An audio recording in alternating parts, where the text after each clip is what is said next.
These are 9 awesome SGs.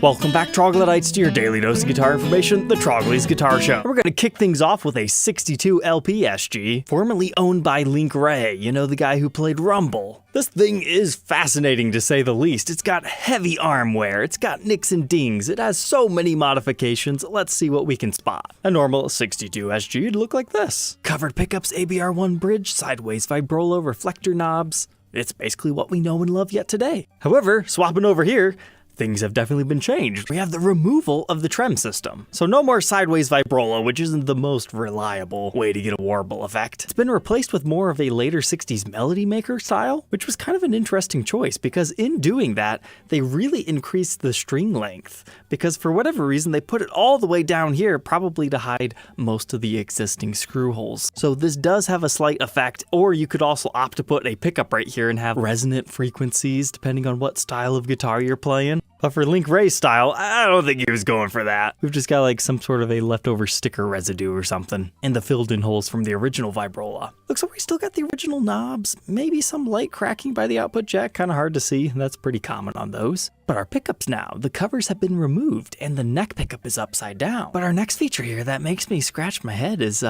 did they move the ABR1 bridge? Because it's supposed to be slightly slanted the other way. It makes me wonder if this actually intonates properly and what all has gone on there. It must have had like some extreme post lean. They had to like fill and re-drill it. We don't have much in seeing this guitar in terms of other side profile shots. But on old SGs, you always want to look under your pick guard because sometimes people hide things under there, like in and out of phase switch or coil splitter. Now I've got the headstock. Looks like we got more modern style tuners. Somebody put a giant brass block for our nut. Looks like that needs shaped down a little bit more. But we've got our original Les Paul truss rod cover. Headstock's actually looking pretty okay, all things considered. But now we can move on from the front to the back. Okay, this thing was heavily played because you've got the buckle worming all over, and apparently it was neck dive city. He couldn't find out where he wanted those strap buttons. Eventually, there's just no strap button on it anymore. That's kind of funny. But okay, they put Schaller tuners on here. So that seems to make sense. Most of these modifications were done in the 70s. Kind of a strange serial number though. And as far as provenance, they provided us some photos of Link playing one that looks pretty similar to this. And it's got an 80s chainsaw case, so that seems to line up with our modification time frame. And according to the seller, they have more documentation if you want to reach out to them.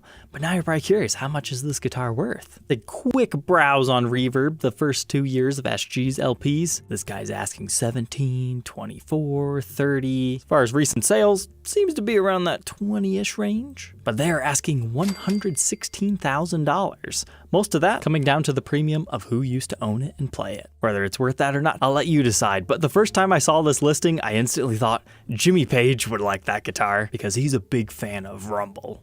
But if standards are not your style, oh my goodness, this is a beautiful SG custom. You don't find the customs with the ebony block vibrolas too often. Kind of similar to the vibrola that we just saw, except for this mount's using a different amount of screws. But the straight ebony finish with the white pick guards and all gold everything else, with the extra fancy black and white blingage down here. If I was gonna own a vintage SG custom, it'd be one of these. Like the white ones are cool, don't get me wrong, but this custom color ebony is phenomenal. And it looks great in one of these orange cases as well. But according to the seller, this has all 3 original PAFs, although the middle one might be an early patent sticker. That's very common. It's a transitional time period, just like the one I documented, the Ebony Block SG Standard that you can check out in this episode. Somebody has modified the wiring to have 3 volumes and 1 tone, which makes sense when you look in here because you only have 1 capacitor. But apparently your original wiring is included in the case if you wish to go back. But they claim it to be the original factory black finish, although there is some overspray on the back because somebody was trying to hide their driver's license number. That used to be a common practice to put your driver's license number or your social security number, just engrave it in the guitar. That's not gonna come back to haunt you. But nobody was thinking about that in the 60s. But they are asking $40,000. I don't dabble too much in this market, but I'm sure it could have been priced crazier.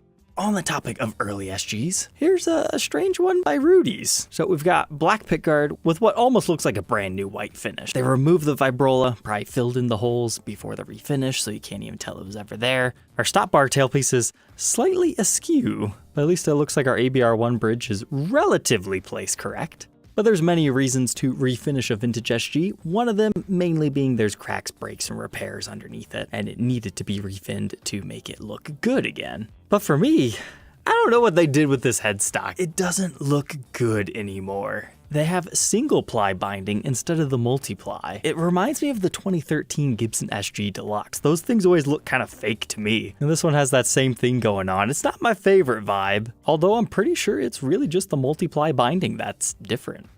Oh wait, no. Trapezoid inlays. These sneaky sneaks, this didn't start life as a custom, it was a standard. Okay, that makes a lot of sense. You know, this really reminds me of the SG Elite that we documented in this episode. They came in a white finish like this, and they were kind of a blending between the standard and custom, but this is somebody doing a standard to custom conversion. When you've got a story like that, having a weird headstock like that kind of makes a bit more sense. But hey, at least we have an original Lifton style case. Pink interior.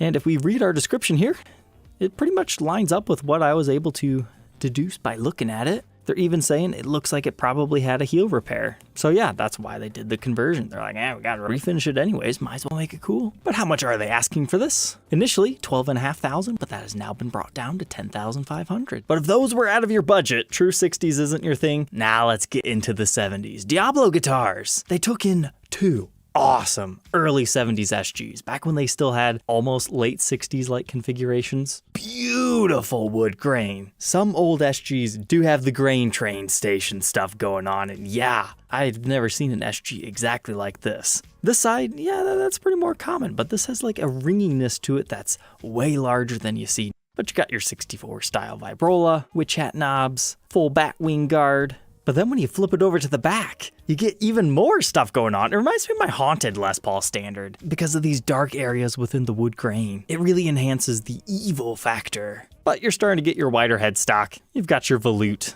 That's what keeps these prices down as compared to in other late 60s. And they change a bunch of other minute things.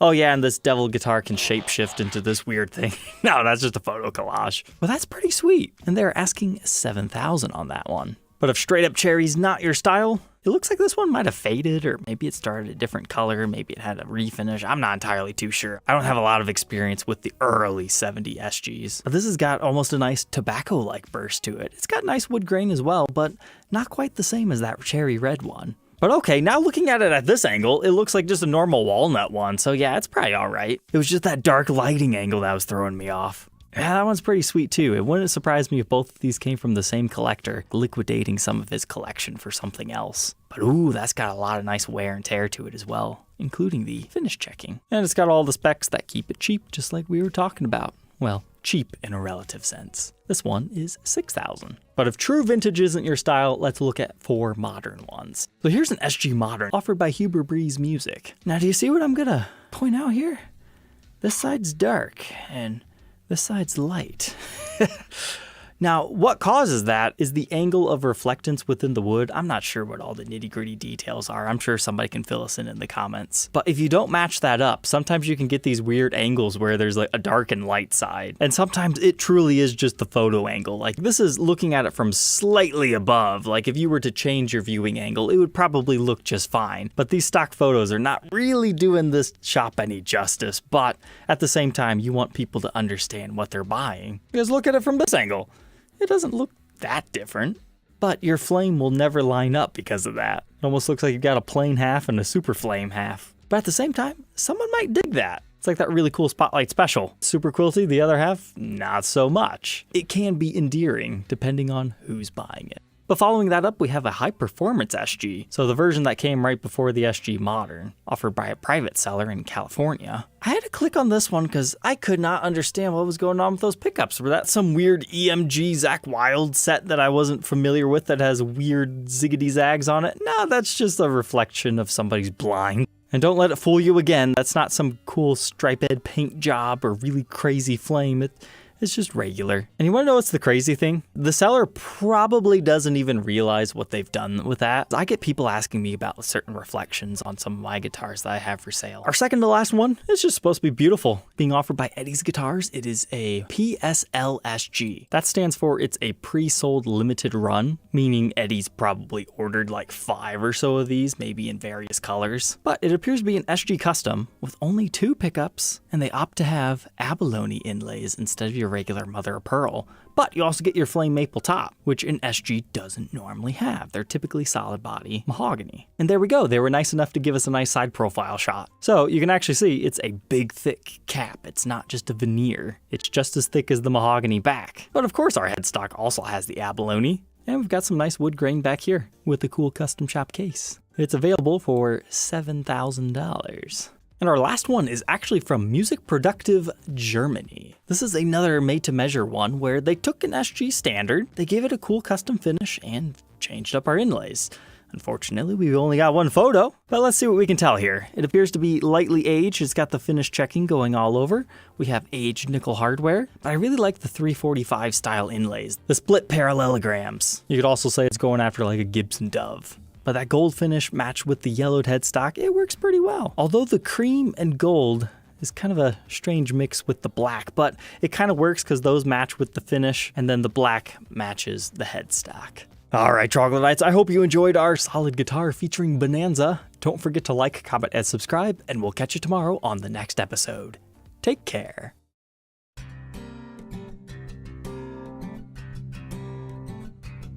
If you enjoyed tonight's episode, consider subscribing. I post videos like this every day, and you might even enjoy this next one.